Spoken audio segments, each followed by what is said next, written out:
Hi, hello, నమస్తే. ఒక మంచి విషయం మిత్రమా, ఆల్ సిస్టర్స్ తెలుసుకోవాల్సిన విషయం, అతి ముఖ్యమైన విషయం. ఈ కాలంలో మన స్త్రీలలో చాలామంది చేస్తున్న తప్పు ఏంటంటే, వారు నుదుటిన బొట్టు పెట్టుకునేటప్పుడు ఏ వేలితో పెట్టుకుంటున్నారో, ఏ వేలితో పెట్టుకోవాలో తెలుసుకుందాం రండి. సోదరీమణులారా, చాలామంది చేస్తున్న పెద్ద తప్పు.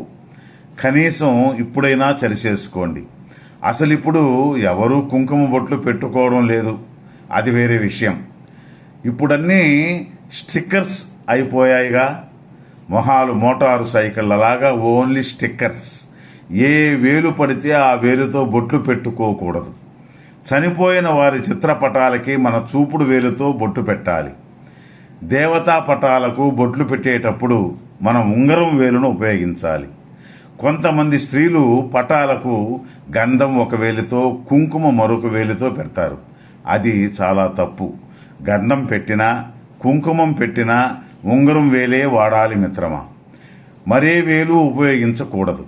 అలాగే మనం బొట్టు పెట్టుకోవాలంటే పెట్టుకునేటప్పుడు ఆయుష్కారకుడైనటువంటి మధ్య వేలుతోనే పెట్టుకుంటే మనకు ఆరోగ్యాలు అభివృద్ధి చెందుతాయని మన పెద్దలు, పండితులు చెప్పి ఉన్నారు. కాబట్టి ఎల్లప్పుడూ విభూది అయినా, కుంకుమ గంధం లాంటివైనా మధ్య వేలుతోనే పెట్టుకోవాలి. ఇంకొక ముఖ్యమైన విషయం ఏంటంటే, మనం ఎదుటి వారికి బొట్టు పెట్టేటప్పుడు ముత్తైదువులు కానీ, మనకన్నా పెద్దవాళ్లకు కానీ, పిల్లలకు కానీ బొట్టు పెట్టవలసి వచ్చినప్పుడు బొటన వేలితో మాత్రమే బొట్టు పెట్టాలి.